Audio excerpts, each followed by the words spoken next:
Good morning, River Church. We are going to continue in our Bible art series, and today we are going to talk about paints. So, paints are messy, right? Especially finger paints with like little ones. I mean, these paints are pretty messy for my little ones, but life gets messy with paints, right? But it's a fun messy. We get to paint, we get to create, and then we get to clean it up and put it away for another day. So sometimes being messy is fun, but sometimes being messy it is not fun if it's like your life is messy, right? Sometimes our lives get messy by things that we do, choices that we make, and sometimes life gets messy out of things that we feel are out of our control. And today we're going to talk about a man whose life got messy, and it wasn't his fault. This story takes place in Daniel 6:10-23, and talks about Daniel. And if you remember, we've learned about Daniel before in some of our other series. And so stop and read the story with your families. But Daniel was a man who prayed, who trusted in God, and his life was threatened. He said he was told if he prayed that he would get thrown into a lion's den. And guess what? Daniel still got on his knees and prayed, and God protected him through that. God honored his faithfulness by saving him from the lions and the lion den. And so Daniel's life was messy, and it was a circumstance that wasn't necessarily his fault. Yes, he could have chosen not to pray to not get in that mess, but Daniel trusted God with his messes and with his life. And so he chose, no, I'm going to continue to pray to God, even if it means I might lose my life. And so there are messes we can clean up, like rooms and paints, but there's also messes that we just need to trust God with. And so this week, let's trust God with our messes in our life and see how he works through them. Thanks, guys. So God said to Elijah, "Go stand on the very edge of a mountain's cliff, and I'll meet you there." And then there was this whirlwind, a tornado. But God wasn't that. The earth shook and it quaked, but God wasn't that. Then there was a raging fire, the heat beating against his skin and his body, but that too wasn't God. But then a profound, deafening silence. And there was God. We're all used to sounds all around us. The traffic, each other's voices, maybe some voices more than others. The visual noise of our smartphones and computers, what other people have, politics, our health. To listen where God is, it's not easy. It's not easy to find silence. And so we come together to share in this. But sometimes we need something to help as a symbol, as a way of drawing our attention. And so I really like, I don't know if any of you have done this before, but using the sound of a chime or the sound of this singing bowl. This is my favorite because it's a little bit lower of a tone. But the sound can then be an instrument of attention, of bringing our attention inward to where the Spirit is. And so I love to begin a prayer time, silencing my heart and allowing the sound to quiet me, to allow everything else that is vying for my attention to drop to the ground as you hear the sound. And then, as you listen for that space, and it's really hard to hear when it ends, but listen for that space where the sound ends and the silence begins. And that is where we can begin to hear the voice of God. So let's begin with that together. Allow this sound, and I'm going to just hit it as a chime, to draw you inward as we share in the same spirit together. Okay? Listen for when the sound ends and the silence begins.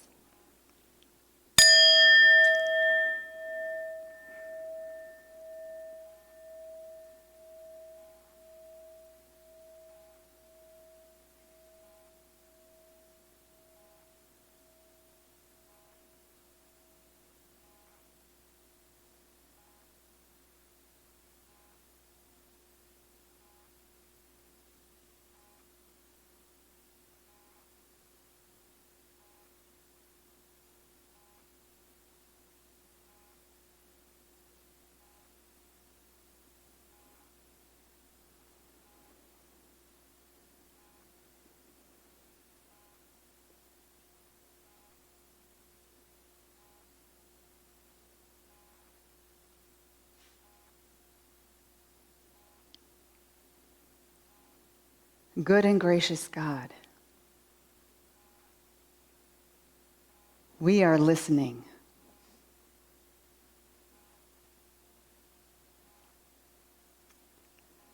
But sometimes it's really hard to keep our attention on you. Focus us. Incline our ear toward you. Open our eyes to see you in this space. Make our hearts ready to hear all that it is that you have in mind for us. You want us to know you. You made us to be in relationship with you, oh God.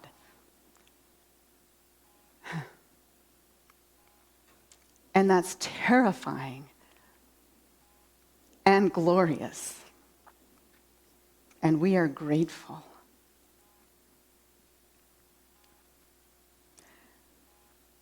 There is so much going on right now in this world, so much going on all the time, but we have a lot of concerns. And God, we just hand them over. We let them fall into your lap because you're God.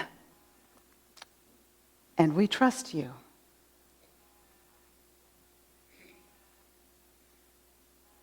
So now, speak to us.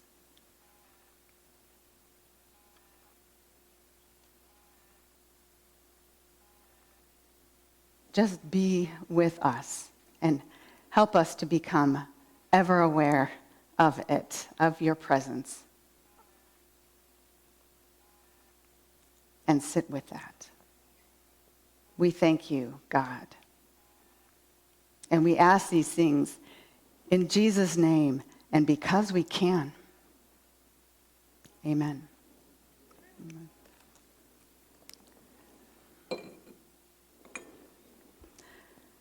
In the beginning, God created everything. The essence and energies of the universe, the galaxies and the stars and the planets and space-time, and one itty-bitty planet, inconsequential, filled with all manner of life. And the last bit, the very good bit that Renee actually talked about last week in the children's sermon, was humankind, the very good part. God created Ha-Adam in the Hebrew, the Adam, from Ha-Adamah, the earth. God created Ha-Adam. In the very image and likeness of God, Ha-Adam was created. Male and female, God created them. And they were naked and unashamed, in perfect union with God and with each other. Their relationships in perfect love and synchronous. In the beginning, Ha-Adam, male and female, humans in God's image and likeness, who loved and cared for all creation, with unity of purpose, of the same mind, made a decision to do something they were not ready for and broke trust with God. And all hell broke loose. Literally. In breaking trust with God, not believing that God knew when they might be ready to know everything, just not yet, they betrayed their relationship with God, and because they were made in the very image and likeness of God, the act betrayed their relationship with each other. And now they saw their own nakedness, and it mattered to them. It shamed them. They weren't any different, except they could no longer see into each other, to know each other, because they couldn't get past the surface. It's like the axiom, cannot see the forest for the trees, right? They couldn't see each other for who the other was, the image and likeness of God, the God of everything. Because they could see everything, but their eyes, they weren't ready. They were effectually blinded by all that sight. So when Jesus asks the Samaritan woman who is at the well at midday to draw a cup of water for him, his disciples, they're scandalized by the spectacle, the appearance, the surface of the matter, what it looked like. The Samaritan herself asks, "How is it that you ask a drink of me, a Samaritan, a woman?" And then John explains in John 4:9, Jews do not share things in common with Samaritans. It's not done. Not space. You don't share space. You don't share water. And definitely not a cup. But Jesus persists and helps her to see more clearly, deeply. Because unlike the disciples and the townspeople, she is ready to see. He knows her. And by seeing into her, her eyes are opened to see him. Jesus. Jesus is the cup. And the cup is filled with living water. The cup of a Samaritan woman that Jews should never share in, a symbol of shame, a symbol of disgust. Even this symbol becomes a symbol of grace and loses its first meaning in order to free her from it, from that first meaning, and now accept a deeper, life-giving meaning. And I want to show you this video. It's a spoken word, and it's really a prayer of this woman's, the woman at the well, an interpretation of what she was thinking when Jesus spoke and saw into her. So watch. I am a woman of no distinction, of little importance. I am a woman of no reputation save that which is bad. You whisper as I pass by and cast judgmental glances, though you don't really take the time to look at me or even get to know me. For to be known is to be loved, and to be loved is to be known, and otherwise what's the point in doing either one of them in the first place? I want to be known. I want someone to look at my face and not just see 2 eyes, a nose, a mouth, and 2 ears, but to see all that I am and could be, all my hopes, loves, and fears. But that's too much to hope for, to wish for, or pray for, so I don't, not anymore. Now I keep to myself, and by that I mean the pain that keeps me in my own private jail, the pain that's brought me here at midday to this well. To ask for a drink is no big request, but to ask it of me, a woman unclean, ashamed, used and abused, an outcast, a failure, a disappointment, a sinner. No drink passing from these hands to your lips could ever be refreshing, only condemning, as I'm sure you condemn me now, but you don't. You're a man of no distinction, though of the utmost importance, a man with little reputation, at least so far. You whisper and tell me to my face what all those glances have been about, and you take the time to really look at me, but don't need to get to know me, for to be known is to be loved, and to be loved is to be known. And you know me. You actually know me. All of me and everything about me. Every thought inside and hair on top of my head. Every hurt stored up. Every hope. Every dread. My past and my future. All I am and could be. You tell me everything. You tell me about me. And that which is spoken by another would bring hate and condemnation. Coming from you brings love, grace, mercy, hope, and salvation. I've heard of one to come who would save a wretch like me, and here in my presence you say, I am he. To be known is to be loved, and to be loved is to be known. And I just met you, but I love you. I don't know you, but I want to get to. Let me run back to town. This is way too much for just me. There are others, brothers, sisters, lovers, haters, the good and the bad, sinners and saints, who should hear what you've told me, who should see what you've shown me, who should taste what you gave me, who should feel how you forgave me. For to be known is to be loved, and to be loved is to be known. And they all need this too. We all do need it for our own.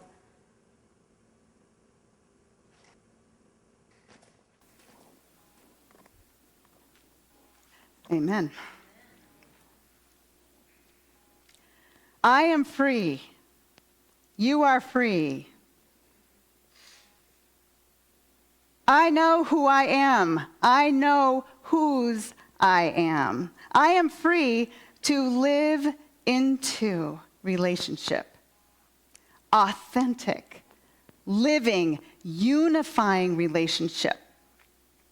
And this authentic, living, unifying relationship cannot happen unless I say, I know who I am. Now show me who you are. And you know what happens? I discover something more about who I am by knowing you. I kind of mentioned this last week. Because I'm not threatened, I'm not afraid or repulsed by what I see or assume about you on the surface. I know that I am made in the very image and the very likeness of God and loved unequivocally, such a great word, by God, beloved. And I know that you are too. When Jesus saw into the Samaritan woman, he saw with love. He started with love. So when he told her about herself, she heard it in the spirit in which the information was meant to be heard, with love. Jesus says, woman, I know you. Woman, I see you as you are. Because it's not about what you've done or what you've not done. Sure, to live into this freedom, this same freedom, changing the way that you do relationship with one another, covenanting with each other, to keep choosing to be in relationship with each other. This will free you up to do this even more. But no matter what, you are beloved. I know you and you are. So maybe we can share this cup. Paul teaches in 1 Corinthians 9 that because of what Jesus did, we are completely free, and that freedom released him to be whatever it is that others needed him to be, right? All things to all people. You've heard that verse, right? So that those who know him, that is Paul, can know him more easily, more clearly, and see with the eyes that they are ready to see in their space and in their time. In all the amazing diversity of seeing and knowing, because there is, we all see in different ways. To be all things to all people means to see God's image, to see Jesus in the other, everyone, even if they don't acknowledge or believe God. Our eyes are opened. That's what freedom means. Free to see things as they are. Free to notice goodness in others. If they think differently than you, if you're uneasy about their ideas, test the spirit. Paul teaches that too. Test the Spirit. We have the Spirit in us. You're free now to discern. You're not slaves to a single idea, other than that God is, and Jesus is who he says he is, which is pretty major. But we make a lot about little things. You know the scripture. You're familiar with various doctrines. You know the arguments for and against a thing. You have convictions and feel strongly about them. I feel very strongly about my convictions. But yours is only one perspective, one understanding out of 7.8 billion, approximately, individuals who each bear God's image and likeness. We all do, and we're each unique. Unless I can say, I know that my Redeemer lives in me. I know that I bear God's image and likeness and am loved by this same God. And then to see, with that freedom of such seeing, that spark of divine in you. I cannot even hope to reach beyond my comfortable bubble to witness God's great love to my new neighbors. Unless we can say that, I know my Redeemer lives in me. And I know that you bear God's image too, in a unique way. We can't hope to be a witness of Jesus' love to our neighbors. You are known. You are loved as you are. It often seems that we're being called to the very edge of a mountain's cliff. As we try to hear the voice of God, God calls us to places that can feel scary. And when the wind blows, we're either knocked right off the edge or caught up into something that just isn't God. But if I allow God to expand my sight, I can see God in this symbol, a Tibetan singing bowl.